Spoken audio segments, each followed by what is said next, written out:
You are 12 years old, standing in the grand marble hallway of your father's palace.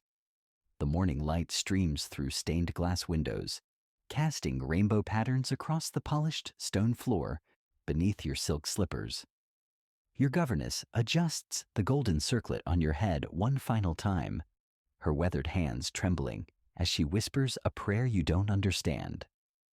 Behind the massive oak doors ahead, you can hear the murmur of voices, the shuffle of feet, the clink of armor and ceremonial swords. Your father, the king, has summoned you. Not for lessons in embroidery or music, not for a pleasant ride through the royal gardens, but for something else entirely. Something that makes your stomach twist with a fear you've never experienced before. The heavy doors swing open with a groan that echoes through the corridor like a death sentence, and you see them all waiting for you. Nobles in their finest robes, bishops clutching golden crosses, foreign ambassadors with calculating eyes, and at the center of it all, your father sitting on his throne like a statue carved from ice. You have been found guilty of disobedience, of speaking when you should have remained silent, of questioning a marriage arrangement that would bind you to a man 3 times your age in a kingdom you've never seen. Your crime was not treason or theft or violence. Your crime was being born a daughter in a world where daughters existed solely to serve their father's political ambitions. And now you will learn what happens to royal daughters who forget their place. Before diving into these forgotten stories of suffering and systematic cruelty, if you enjoy learning about the hidden truths of history, consider hitting that like button and subscribing for more content like this. Please comment below to let me know where you're listening from. I find it incredible that we're exploring these dark chapters together from different parts of the world, connected across time and space by our shared curiosity about the brutal realities of the past. The medieval world was built on a foundation of absolute authority, where kings ruled by divine right and every person knew their place in the rigid hierarchy of power. But nowhere was this system more cruel, more calculating, or more destructive than in its treatment of royal daughters. These were not the fairy tale princesses of modern imagination, living lives of luxury and romance. These were political pawns, human currency in the endless game of medieval diplomacy. And when they failed to serve their purpose or dared to assert their own will, the punishments they faced were designed not just to break their bodies, but to shatter their spirits entirely. Today, we're going to explore the horrific reality of what happened to royal daughters who stepped out of line in medieval courts across Europe. We'll uncover punishments so cruel they were designed to serve as warnings to other noble families about the price of disobedience. We'll examine cases where daughters were buried alive in convent walls, starved to death in tower dungeons, and subjected to tortures that would make hardened soldiers weep. But more than that, we'll understand how these punishments were not random acts of cruelty, but calculated tools of control in a system that viewed women as property and daughters as expendable resources. The stories I'm about to share with you have been buried in monastery chronicles, hidden in court records, and whispered about in the margins of history books for centuries.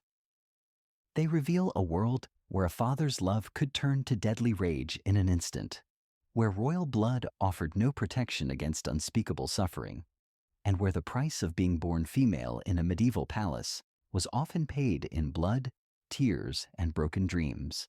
The medieval concept of paternal authority was absolute and divinely sanctioned. Kings didn't just rule kingdoms, they ruled their families with the same iron fist they used to control their subjects. A royal daughter existed for one purpose only: to be married off in a political alliance that would strengthen her father's position, expand his territory, or secure his dynasty's future. She was not a person with dreams, desires, or the right to choose her own path. She was a commodity, valuable only as long as she remained obedient, pure, and useful to her father's political calculations. When a royal daughter defied this system, when she refused an arranged marriage, fell in love with someone her father deemed unsuitable, or simply spoke out against her treatment, she wasn't just challenging her father's authority. She was challenging the entire medieval order, the divine right of kings, and the fundamental belief that women existed solely to serve men's ambitions.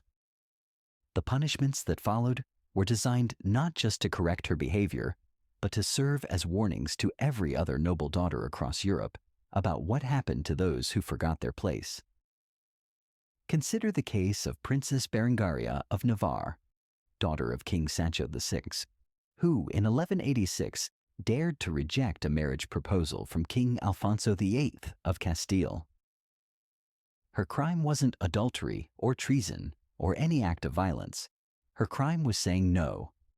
The historical records, preserved in the monastery of San Salvador de Leyre, describe what happened next with the clinical detachment of chroniclers who had witnessed such scenes before. Berengaria was dragged from her chambers in the middle of the night by her father's guards. Still wearing her silk nightgown, she was taken to the castle's deepest dungeon, a stone cell barely large enough for a grown person to lie down. The walls wept with moisture, and rats scurried across the floor in endless processions. She was chained to the wall with iron shackles that cut into her wrists and ankles every time she moved. Her food consisted of moldy bread and stagnant water, delivered once every 3 days by guards who were forbidden to speak to her. But the physical discomfort was only the beginning. King Sancho understood that breaking his daughter's body would be meaningless if her spirit remained intact. So he designed a punishment that would attack her mind as well. Every morning at dawn, he would have the castle's executioner sharpen his axe directly outside her cell door. The grinding of steel on stone would wake her from whatever fitful sleep she had managed, and she would spend the entire day wondering if today was the day her father would finally give the order for her execution. The psychological torture continued for 3 months. Guards would whisper false news through her cell door, telling her that her favorite servants had been executed for helping her, that her younger sister had been married off to a brutal lord as punishment for Berengaria's disobedience, that her mother had died of grief and shame. None of it was true, but in the darkness and isolation of her cell, with no way to verify anything she heard, Berengaria began to break down mentally. The monastery chronicles record that she began talking to the rats, convinced they were messengers from God. She would spend hours arranging pebbles in elaborate patterns on her cell floor, believing she was creating maps that would help her escape to a magical kingdom where daughters could choose their own husbands. She lost significant weight, her hair began falling out in clumps, and her once bright eyes became hollow and distant. After 3 months of this treatment, when King Sancho was confident that his daughter's will had been completely broken, he visited her cell personally. The chronicles describe her condition with brutal honesty. She was barely recognizable as the proud princess who had once defied him. Her skin was pale as parchment, her body was covered in sores from the chains, and she flinched like a beaten animal whenever anyone moved too quickly near her. Sancho offered her a choice: marry Alfonso VIII of Castile immediately, or spend the rest of her life in this cell until she died of starvation or disease. Berengaria, broken by months of physical and psychological torture, agreed to the marriage, but the damage had been done. Historical accounts from her wedding describe a woman who seemed to be sleepwalking through the ceremony, who never smiled, who spoke only when directly addressed, and who would start violently whenever anyone approached her unexpectedly. The marriage itself became another form of punishment. Alfonso VIII, aware of his bride's previous defiance, treated her with deliberate cruelty. She was forbidden from corresponding with her family, denied access to books or music, and kept under constant surveillance by servants who reported her every word and action to the king. When she failed to produce a male heir within the first year of marriage, she was publicly humiliated, forced to confess her supposed failures before the entire court. Berengaria's story illustrates the calculated nature of medieval punishment for royal daughters. This wasn't random violence or the result of an uncontrolled temper. Every aspect of her suffering was carefully designed to achieve specific goals. Break her resistance, demonstrate the consequences of disobedience to other noble daughters, and ultimately force her compliance with her father's political ambitions. But physical imprisonment and psychological torture were just the beginning of the horrors that awaited disobedient royal daughters. Medieval courts had developed an entire arsenal of punishments specifically designed for noble women who dared to assert their independence. These punishments were often more creative and more cruel than anything inflicted on male prisoners, because they were designed not just to cause suffering, but to attack the very essence of what medieval society considered feminine virtue. The practice of immurement, burying someone alive within walls, was perhaps the most terrifying punishment reserved for royal daughters who committed what their fathers considered unforgivable sins. This wasn't a quick execution, but a slow, agonizing death designed to maximize both physical suffering and psychological terror. The victim would be sealed inside a small chamber, usually in the walls of a castle or monastery, with just enough air to survive for several days or even weeks.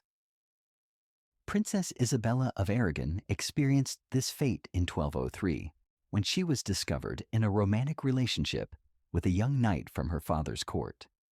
King Peter II didn't just want to punish his daughter. He wanted to make an example of her that would be remembered for generations. The court chronicler, Brother Francis of Montserrat, recorded every detail of Isabella's punishment with the methodical precision of someone documenting a scientific experiment. The immurement took place in the east wall of the royal chapel, a location chosen for its symbolic significance. Isabella would die surrounded by images of saints and biblical scenes, a constant reminder of the religious laws she had supposedly violated by following her heart instead of her father's commands. The chamber built for her was exactly 6 feet long, 4 feet wide, and 7 feet high, measurements that allowed her to stand, sit, or lie down, but never to be truly comfortable in any position. On the morning of her immurement, Isabella was dressed in a white burial shroud and led to the chapel by a procession of priests chanting funeral dirges. Her father, King Peter, watched from his throne as the final stone was placed in the wall, sealing his daughter's fate. But he had ordered that a small opening be left in the wall, just large enough for a person to speak through, so that Isabella's final words and pleas could be heard by anyone passing through the chapel. The chronicles record that Isabella survived for 18 days within her stone tomb. For the first week, she alternated between begging for mercy and proclaiming her innocence.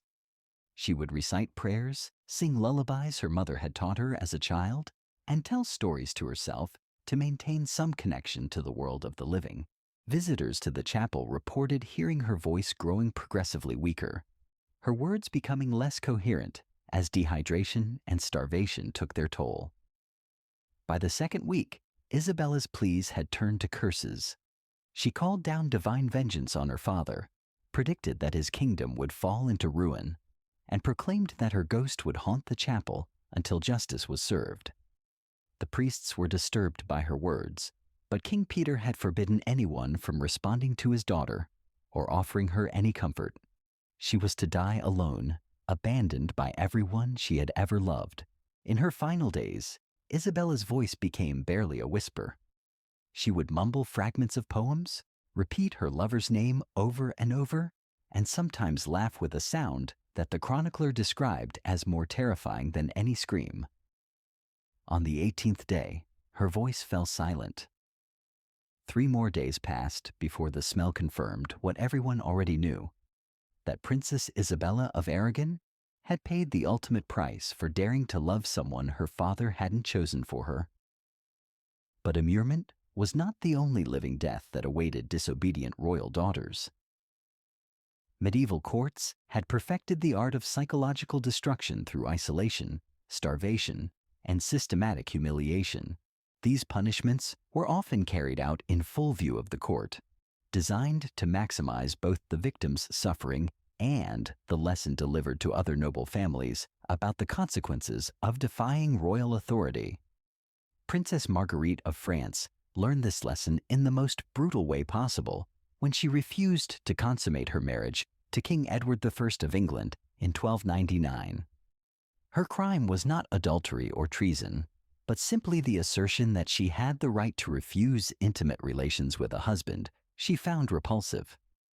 The English court records, preserved in the Tower of London archives, document her punishment with the meticulous detail of bureaucrats recording a business transaction.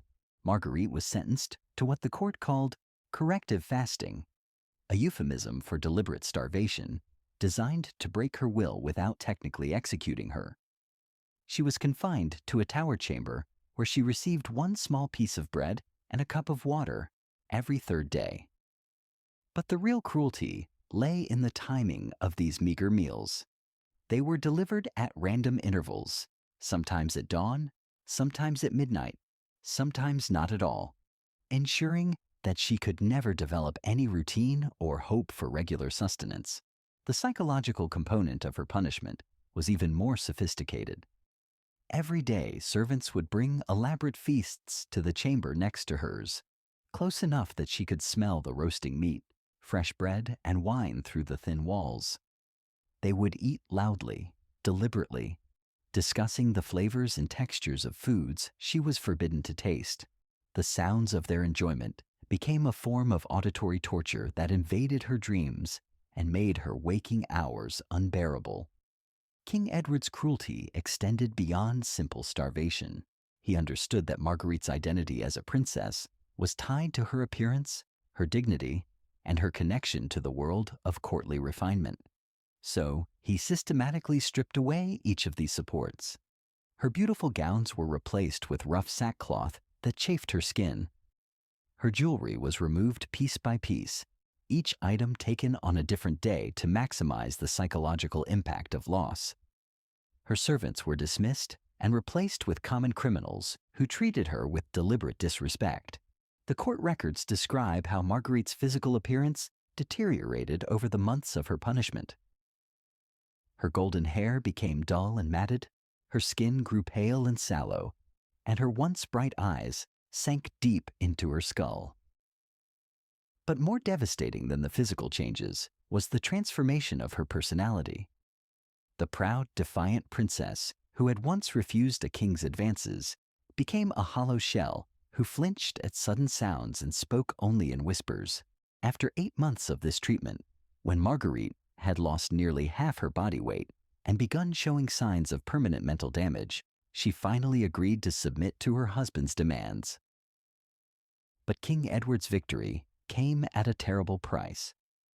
The woman who returned to his bed was not the spirited princess he had originally desired, but a broken creature who performed her duties with the mechanical compliance of someone whose soul had been systematically destroyed. The chronicles record that Marguerite never fully recovered from her punishment. She bore Edward 3 children, but servants reported that she would often stare at them for hours without recognition, as if she couldn't quite remember who they were or how they had come to exist. She died at the age of 32, officially from a fever, but court physicians privately believed that her body had simply given up after years of systematic abuse. The practice of public humiliation was another weapon in the arsenal of punishments designed specifically for royal daughters. Unlike the private tortures of dungeons and towers, these punishments were performed before crowds of nobles, servants, and sometimes even common citizens. The goal was not just to break the individual woman, but to demonstrate to everyone present the absolute power of paternal authority and the consequences of challenging it. Princess Constance of Brittany experienced this form of torture in 1196 when she was caught attempting to flee her father's court to avoid a marriage to a man she knew would beat her. Her attempted escape was discovered just hours before she would have reached the safety of a convent, and her punishment was designed to ensure that no other noble daughter would ever attempt such an act of defiance. The punishment took place in the great hall of her father's castle, with every member of the court required to attend. Constance was brought before the assembled nobles, wearing only a thin shift, her hair unbound and her feet bare. She was forced to kneel in the center of the hall, while her father, Duke Geoffrey, read aloud a list of her crimes against his authority and her duty as a daughter. But the public reading was only the beginning. Geoffrey had ordered that a wooden platform be constructed in the center of the hall, raised high enough that everyone present could clearly see what happened next. Constance was forced to climb onto this platform, where she was stripped completely naked before the entire court. The humiliation was calculated and deliberate, designed to destroy not just her dignity, but her sense of self as a noble lady worthy of respect. The court chronicler describes the scene with uncomfortable detail, noting how Constance tried to cover herself with her hands while tears streamed down her face. But her father had forbidden anyone to look away or to show her any sympathy. Nobles who had known her since childhood were forced to witness her complete degradation, creating a psychological wound that would never fully heal. The physical punishment that followed was equally calculated. Constance was whipped with a leather strap, not enough to cause permanent damage or death, but enough to leave marks that would be visible for weeks. Each blow was delivered slowly, with pauses between strikes to allow the pain to build and the humiliation to sink deeper. The court was forced to count each lash aloud, making them participants in her suffering rather than merely observers. After 25 lashes, Constance was left naked on the platform for an additional hour, while her father delivered a speech about the importance of obedience and the divine right of fathers to control their daughters' destinies. She was not allowed to move, speak, or even wipe away her tears. The assembled nobles were required to file past the platform one by one, looking directly at her broken form as a reminder of what happened to those who challenged paternal authority. The psychological impact of this public humiliation extended far beyond the immediate physical pain. Constance could never again appear before her father's court without knowing that every person present had seen her at her most vulnerable and degraded. The nobles who had once treated her with respect now looked at her with a mixture of pity and contempt. Her own servants began treating her differently, as if her public humiliation had somehow diminished her royal status. But perhaps most devastating was the impact on other noble daughters throughout Brittany and beyond. Word of Constance's punishment spread quickly through the network of medieval courts, carried by traveling merchants, diplomatic envoys, and marriage negotiators. Young women across Europe learned that attempted escape from unwanted marriages would result not just in capture and punishment, but in complete and public destruction of their dignity and social standing. The practice of forced religious conversion represented another form of psychological torture, specifically designed for royal daughters who had committed the crime of independent thought. Medieval courts understood that many noble women found comfort and strength in their religious beliefs, so they developed punishments that would corrupt and destroy even this source of spiritual support. Princess Beatrice of Castile experienced this particular horror in 1284 when she was discovered reading books that her father considered inappropriate for women. The books themselves were not heretical or dangerous.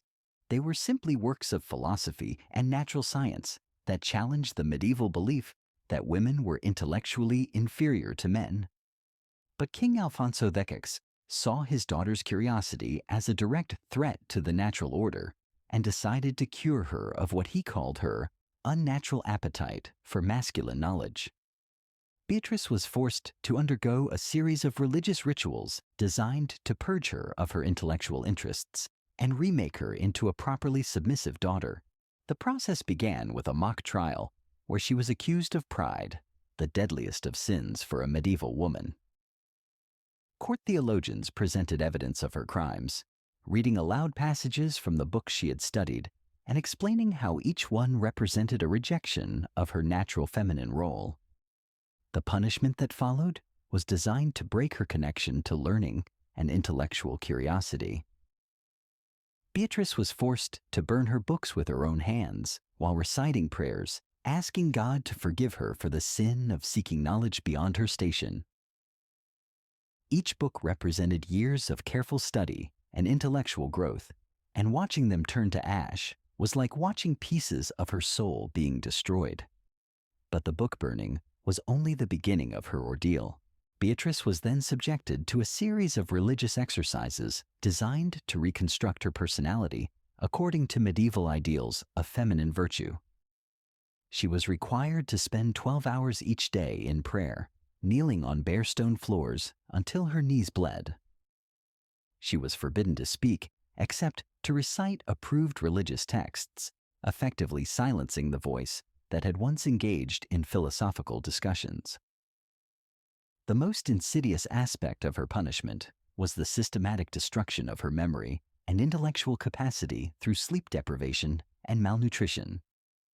She was awakened every 2 hours throughout the night for additional prayers, ensuring that she never achieved the deep sleep necessary for mental clarity.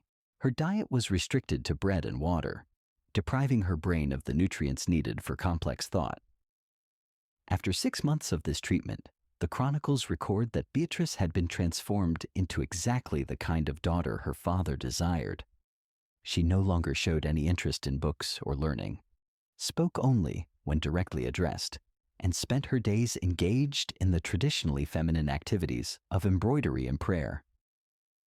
But those who had known her before noticed that something essential had been lost. The bright curiosity that had once animated her conversations was gone, replaced by a dull compliance that suggested her spirit had been systematically crushed. The punishment of royal daughters often extended beyond the immediate victim to encompass their children, servants, and anyone who had shown them kindness or support. This collective punishment served multiple purposes. It isolated the victim completely, demonstrated the far-reaching consequences of defying royal authority, and ensured that no one would risk helping future rebels. Princess Joan of England learned this lesson in the most heartbreaking way possible when her infant son became a weapon in her father's campaign to force her submission. Joan had committed the unforgivable sin of falling in love with a Scottish lord during what was supposed to be a diplomatic mission. When King Edward I discovered her romantic attachment, he didn't just punish Joan. He used her maternal instincts as instruments of torture. Joan's 6-month-old son, Thomas, was taken from her arms in the middle of the night and placed in a tower cell 3 floors above her own prison chamber. The arrangement was diabolically calculated. Joan could hear her baby crying through the stone floors, but she was powerless to comfort him. The sound of his wails became a constant torture that invaded her dreams and made every waking moment unbearable. King Edward understood that a mother's love could be weaponized more effectively than any physical torture device. Every few hours, servants would bring Thomas close enough to Joan's cell that she could hear him more clearly, but never close enough for her to see him or know if he was healthy. The guards would describe his condition in deliberately vague terms, designed to maximize her anxiety. "The child seems pale today," they might say, or "he's not eating as well as yesterday." The psychological warfare escalated when Edward began using Thomas's care as a bargaining chip. Joan would be told that her son would receive warm milk and clean blankets only if she wrote letters to her Scottish lover renouncing their relationship. She would be promised a brief visit with Thomas if she agreed to publicly confess her sins before the English court. Each small concession extracted from her maternal desperation brought her closer to complete surrender. The breaking point came when Joan was told that Thomas had developed a fever and might die without proper medical attention. The court physician, acting on the king's orders, informed her that he could save the child's life, but only if Joan agreed to marry the elderly English lord her father had originally chosen for her. Faced with the possibility of her son's death, Joan capitulated entirely, agreeing not just to the arranged marriage, but to a public ceremony where she would beg forgiveness for her disobedience. But Edward's cruelty didn't end with Joan's submission. On the morning of her forced wedding, she was finally allowed to see Thomas for the first time in 3 months. The child she held in her arms was barely recognizable, thin, pale, and strangely quiet. The deliberate neglect had taken its toll, and Joan realized with horror that her father had been willing to sacrifice his own grandson's health to ensure her compliance. The wedding ceremony itself became another form of public humiliation. Joan was required to recite vows that included explicit promises to obey her new husband in all things, to never correspond with anyone from Scotland, and to raise any future children according to her father's wishes rather than her own. The assembled nobles witnessed not a celebration of marriage, but a complete surrender of individual will to paternal authority. Thomas never fully recovered from his months of deliberate neglect. He remained sickly throughout his short life, dying at the age of 4 from what court physicians described as a wasting disease. Joan blamed herself for his suffering, convinced that her moment of romantic rebellion had cost her son his health and ultimately his life. The guilt became another chain binding her to submission, ensuring that she would never again risk defying her father's commands. The systematic destruction of royal daughters extended beyond individual punishments to encompass entire networks of support and affection. Medieval courts understood that women derived strength from relationships with other women, their mothers, sisters, servants, and friends. Therefore, effective punishment required the systematic severing of these connections, leaving the victim completely isolated and dependent on her captors for any human contact. Princess Eleanor of Provence experienced this comprehensive destruction when she was discovered helping her younger sister escape an unwanted marriage in 1267. The conspiracy involved several ladies-in-waiting, 2 kitchen servants who had provided food for the escape attempt, and Eleanor's own governess who had taught both sisters to read and write. King Henry III decided that all of these relationships represented dangerous influences that had to be eliminated. The punishment began with forced separations designed to maximize emotional trauma. Eleanor was required to watch as her sister was dragged away to a convent where she would spend the rest of her life in solitary confinement. The ladies-in-waiting who had helped with the escape were publicly stripped of their noble status and sold as servants to merchants in distant towns. The kitchen servants were hanged in the castle courtyard, while Eleanor was forced to watch from her tower window. But the cruelest separation was saved for last. Eleanor's governess, Dame Margaret, had been like a second mother to both sisters, teaching them not just academic subjects, but providing the emotional support and unconditional love that their own mother, consumed with court politics, had never offered. Margaret was accused of corrupting the princesses with dangerous ideas about women's rights and independence. The old woman's punishment was designed to break Eleanor's spirit as much as to punish Margaret herself. She was subjected to trial by ordeal, forced to carry a red-hot iron bar to prove her innocence of the charges against her. When her hands were severely burned and she collapsed from the pain, the court declared this proof of her guilt. Margaret was then sentenced to be burned at the stake, but not before being tortured to extract confessions about other dangerous ideas she might have planted in Eleanor's mind. Eleanor was forced to watch her beloved governess die in agony, knowing that her own actions had led to this horrific end. The trauma of witnessing Margaret's execution broke something fundamental in Eleanor's psyche. Court observers noted that she never spoke voluntarily again, communicating only through nods and gestures when directly addressed. The vibrant, intelligent young woman who had once organized escape attempts became a hollow shell who seemed to have retreated entirely into her own mind. The isolation that followed was carefully maintained to prevent Eleanor from forming new emotional attachments that might restore her strength or sense of self.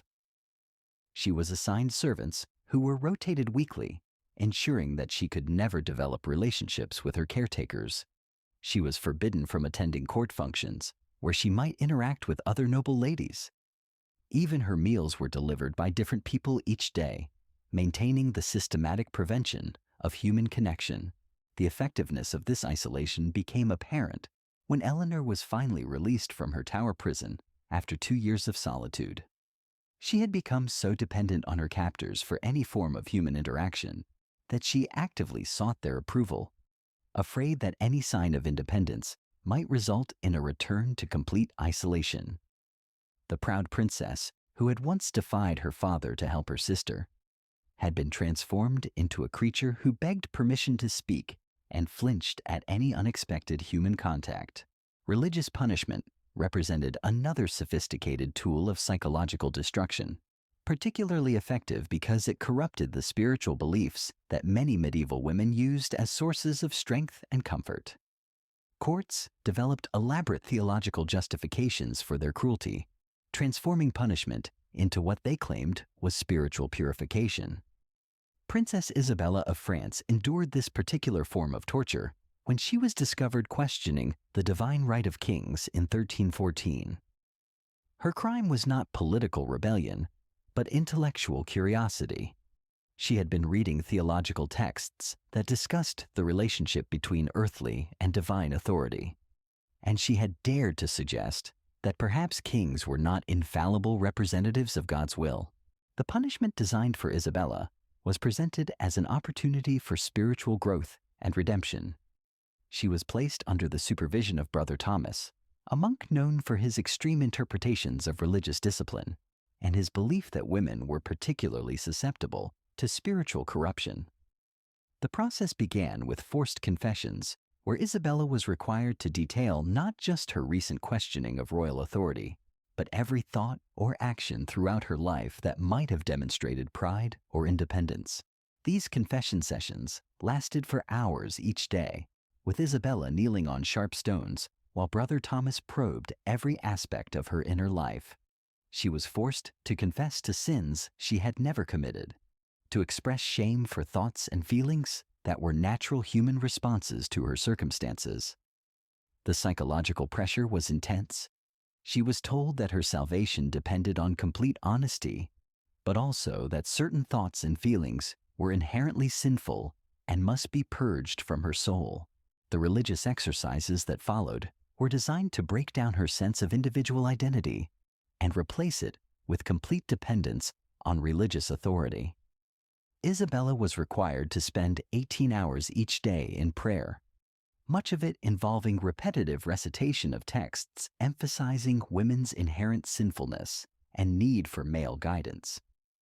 She was forbidden from reading any books except approved religious texts that reinforced medieval beliefs about feminine weakness and the necessity of absolute obedience.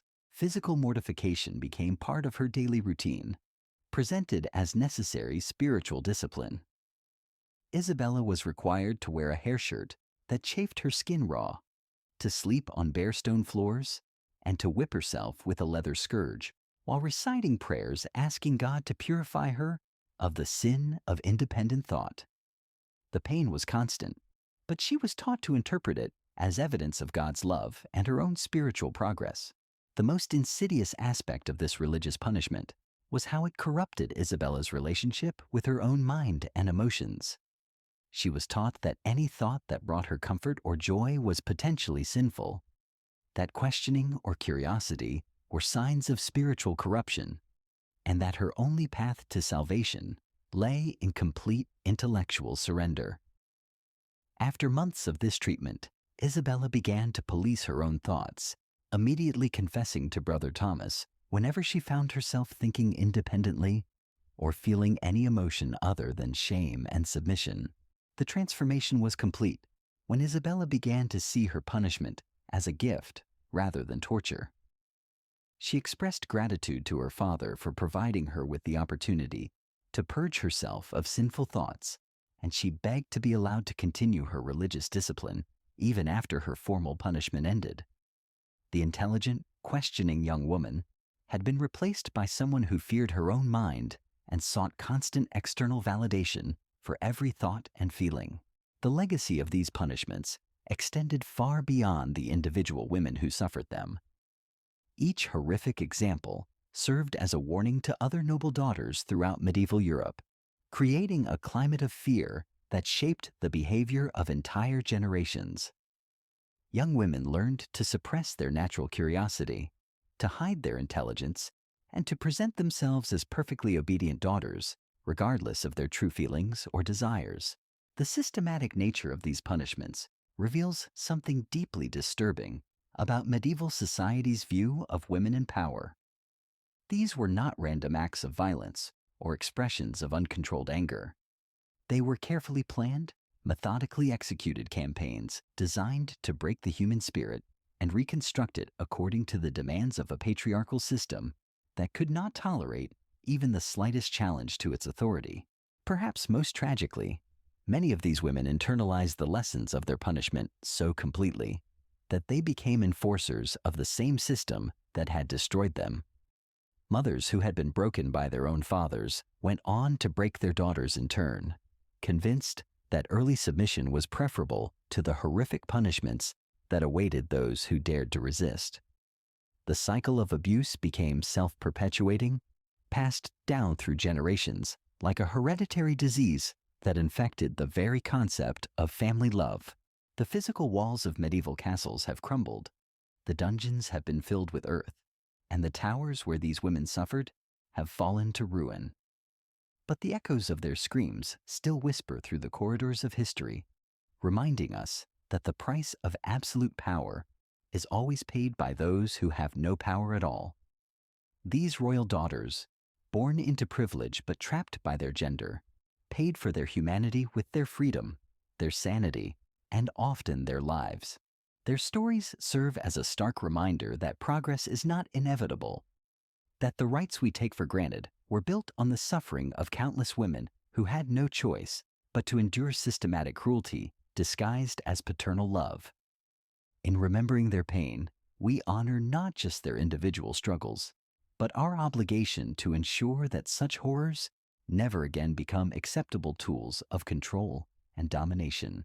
The medieval world that created these punishments is gone, but the human capacity for cruelty in service of power remains.